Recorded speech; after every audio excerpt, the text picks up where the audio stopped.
I don't think I've ever worn my hair up in a video that wasn't like a vlog. So I don't know how I feel about it.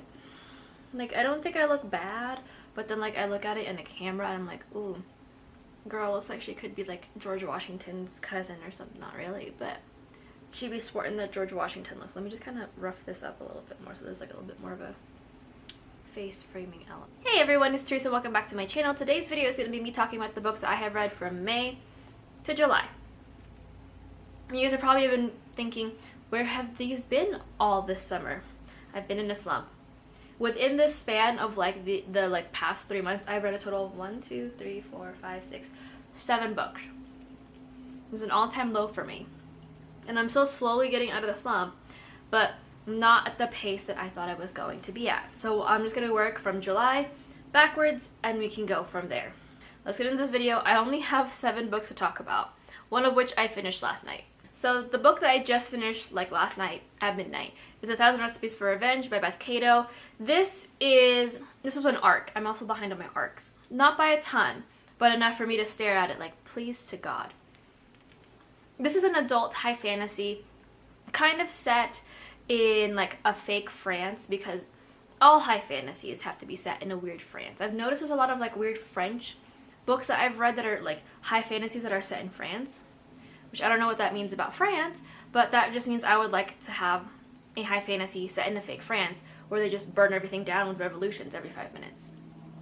But this is a high fantasy adult novel set in a kind of like like I said, a fantastical France, where these 5 gods rule the world, and if you are a chef, you are gifted with these magical abilities to kind of like, you know, sense poisons and whatnot, and you're also considered a soldier and forced into the army because of this. Now this follows to perspective Ada, or Adamantine, who is a rogue chef on the run. She doesn't want to be fighting in this army. She doesn't want to be a pawn for the king's greater schemes. She just wants, she's lost everything now. She only has her grandmother. She's lost the love of her life. She's lost a lot of things, and she's just like, I don't want to do this. So she's on the run from the government. The other perspective is Princess Solon of Braise, I think. Braise? I'm assuming it's Braise because everything is like food centered. So I would assume, you know, like braising a food. Braise is the princess of this country, and she is forced to kind of marry into the enemy country to help, you know, forge peace, all that jazz. Unfortunately, these two are both mother and daughter, and have to kind of come together to fight the bigger evil that is the Albion country and all that jazz in between. A long-winded explanation for a book. It's fine. I ended up, like I said, I finished this book last night. I ended up giving it a 4 out of 5 stars. I thought the world was done really well. I really enjoyed learning about the world building, the lore, the different gods and what they did. I love learning about the politics and the intrigue, and my cat is just in the litter box, which I need to desperately also clean. But I really enjoyed it. I think it's the first in a series, I want to say, or a duology. So it's definitely not fast paced. It's definitely a bit more on the slower side, setting up the world, the characters that we have, and the stakes of the entire series. So again, a little slower, which is why I gave it a 4 out of 5 stars. I feel like there were definitely instances that could have been chopped, that could have been either cut out or like trimmed down a little bit to help it like move the story along, but I really did enjoy it. There were definitely instances where I like preferred the other POV over, like one POV over the other, and it always kind of switched depending on the pacing that was currently going on in the book, or at least in their character arc. Like I said, I did really enjoy it. I probably will pick up the sequel when it comes out. I don't know if it's like an automatic purchase for me, like when the sequel is announced and comes out, like tracking it and making sure it's all good and well. So that's my other thing, but I definitely will keep an eye out for the sequel. It just won't be on the top of my priority list. I also would recommend it if you're just like in the mood for like a high fantasy to just kind of settle down in. Probably a good one for you. Again, the world is beautiful, the lore was gorgeous, and I loved the concept of the gods. So I highly recommend. The next one is an adult romance that I've been seeing kind of, that got popular upon its release, but then I haven't seen a ton about it, and that is The Charm Offensive by Alison Cochrane. This is an adult romance following Dev, who is kind of like one of the producers for this reality TV show. Think of it like The Bachelor, but more in a fantastical setting. That it's called, what is it? It's called Ever After, and it's like very much in the same line of the Bachelor franchise.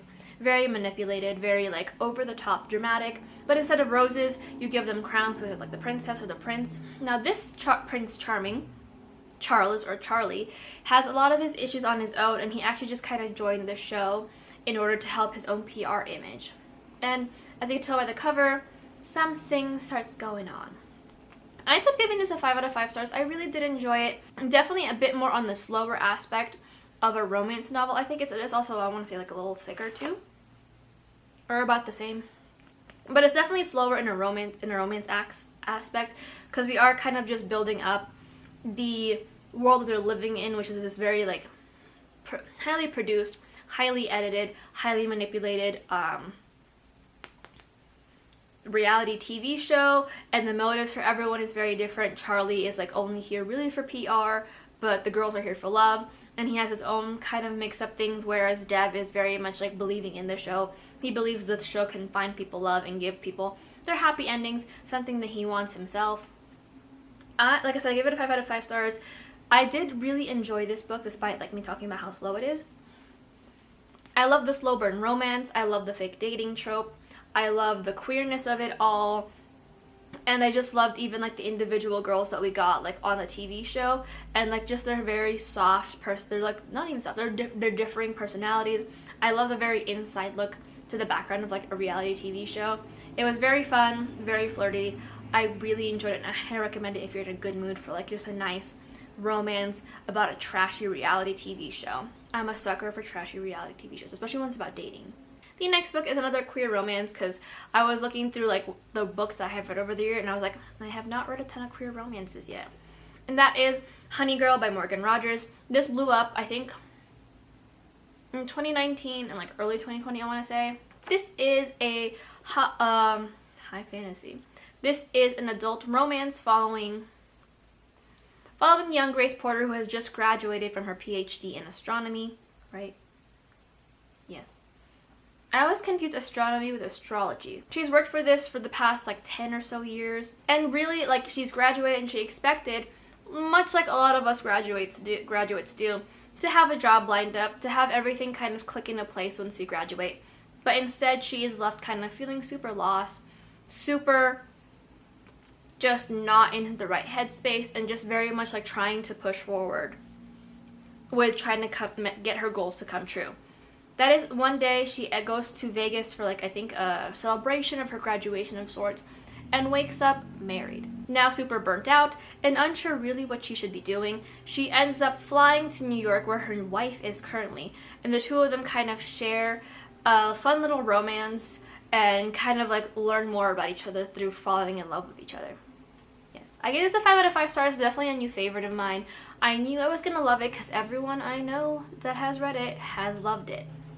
I just suck at picking up books. I gave it a 5 out of 5 stars.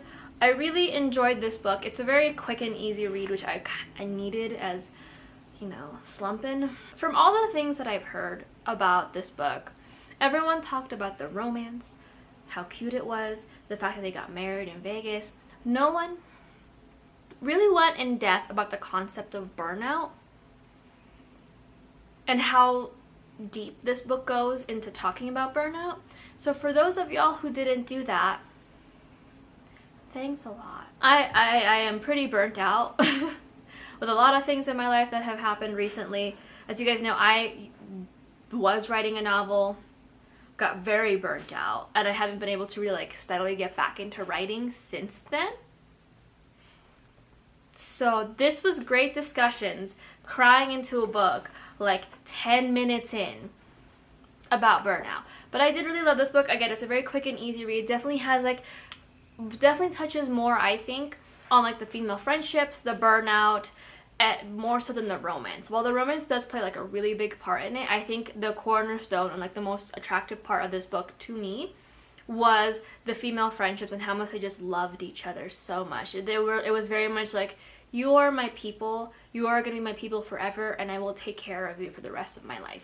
And same thing with the discussions of burnout and how you have to be like patient with yourself, and you have to admit that you're burnt out, and you have to realize it's not really something that can be fixed quickly or you can work through just by working through it.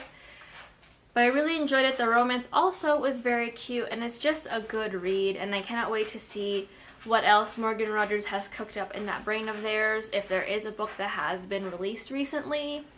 Very excited to see where it all goes. The next book I read is part of a vlog, so I will leave that link down below for you guys if you are looking to hear all of my thoughts on it, and that is That Time I Got Drunk and Saved the Demon by Kimberly Lemming. This is the first book in the Mead Mishaps. This follows a young spice farmer named Sin, short for Cinnamon, who lives in a town where they kind of sacrifice like a hero to go and venture into the world of demons every year.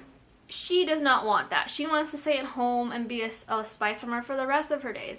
That is until one day she gets drunk at a celebration and accidentally saves a demon. This demon, Fallon, is very attractive, and there's a lot of sexual tension between the two of them.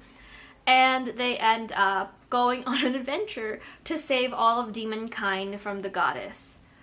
I gave this a 5 out of 5 stars. It's a very quick and easy read. It's definitely on like the lower aspect of cozy fantasy, just because there is like a lot of, the stakes are still pretty high in this book. Maybe the subsequent sequels will have a bit of a calmer, more cozier setting. But I did really enjoy it. I loved Fallon. I loved Sin. I loved the world. I wanted more from the world building. I'm not gonna get too much into it about all of my thoughts, but I will leave the vlog link down below for you guys to go ahead and watch all of my thoughts on these next upcoming 3 books, or now 2 books. The next one, again, will be in a vlog that will be linked down below, and that is Legends and Latte by Travis Baldree. This is an adult, cozy high fantasy following Viv, an orc who just wants to retire, who wants to put the sword down and just not be an adventurer, not do any of the things anymore. So she decides to come into the city of Thum to open her own coffee shop. Unfortunately, this city does not know what coffee is. I gave this a 5 out of 5 stars. If you guys just want peak, low stakes, cozy fantasy that gives you like soft D&D vibes with like sapphics, I highly recommend this book. It's such a cute read, and the way Travis described the scent of all the pastries that were made and the scent of coffee, like I can smell it and I can picture exactly like what the coffee shop looks like and everything in between, how warm it is from the baked goods in the oven. It was just a very perfect cozy fantasy, and I highly recommend it for you guys who are like looking to get in the cozy genre and don't know where to start. I recommend it. Also recommend it if you're a D&D fan, because this just gives all the D&D vibes. Moving on to the book that gave me a reading slump that I'm still struggling to get out of, and that is Emily Wilde's Encyclopedia Fairies by Heather Fawcett. This is an adult, what I was told was a cozy fantasy, more like an academic fantasy, following Emily Wilde as she ventures into like, I guess like deeper into Europe to study fairies, as she's making a manuscript all about the fairy lore and the fairy people, and gets into some hijinks with her like rival, her academic rival, Wendell Brambleby, which like you cannot hate a character named Wendell Brambleby. I had high hopes for this book going in. I wanted this to be a 5 out of 5, wanted it to open a new genre to my eyes. I wanted to continue down the series, but it did not. It just felt like the pacing was off. It was just, I think, lacking in like the mystery and intrigue of what's going to happen next, because it is written in like a journal perspective, and those are always hit or miss, because then like it's like the will they won't they aspect is completely gone from the book, and there was just such a great distance from the reader and Emily, which she explains why it's in there. But with that being said, that huge distance in there just made it difficult to really interact with the novel itself. Again, I will have all of my thoughts listed about this book in the vlog, so you guys can see when the excitement in my eyes started to die down. And the last book I read was actually an ARC. I have a full-length, spoiler-free review of this book, so I won't go too much into detail, but that is To Shape a Dragon's Breath by Monique Will Blackgoose. This is a YA kind of academic high fantasy following young Anekus, who is an indigenous person. I don't know. An indigenous girl, there we go. living on her island of Muskopag. And this island and all of the like indigenous tribes that are currently living in this world have lost their dragons in this something called, I want to say it's like the Great Burning or the Great Dying. I'm confusing the two. I don't know why. That is until one day she hatches her own egg and is forced to enter into like an English school for young dragon riders, or else face the very serious consequences of them thinking that they are now going to start war, like her people are going to start war against the gigantic countries that destroyed them once before. She goes through this in an attempt to really just learn what she needs to learn, bring her dragon home at the end of the day, and just take what she's learned to help expand and help her people grow. That's all she wants. I give this book a 5 out of 5 stars. I'm not going to go too much into it. The reviews there. This book was great. It's a new favorite. It's all you need to know from me in this wrap up, because again, review. But I highly recommend this book if you guys have not read it yet. It is the first in a series, so it is going to be a tad slow as it kind of pulls together the world building and the potential problems that will come with the sequel book, but it's perfect. Anekus was such a beautiful character. Again, review down below. Watch it. Thank you. But that is it for all the books that I have read from May to July. I'm really hoping, by the grace of whatever higher powers out there, that August will be the month that I get out of my reading slump and can like just read a bunch of books and give them all 5 stars, and they're going to be great and wonderful, and we're all going to have a good time. It's been rough. But if you guys like this kind of content from me, y'all know what to do. Hit like, subscribe, and comment. If you guys want me to do a review on any of these books, or if you guys want to read the reviews that I have for these books, I will leave those linked down below for y'all, including the Goodreads ones.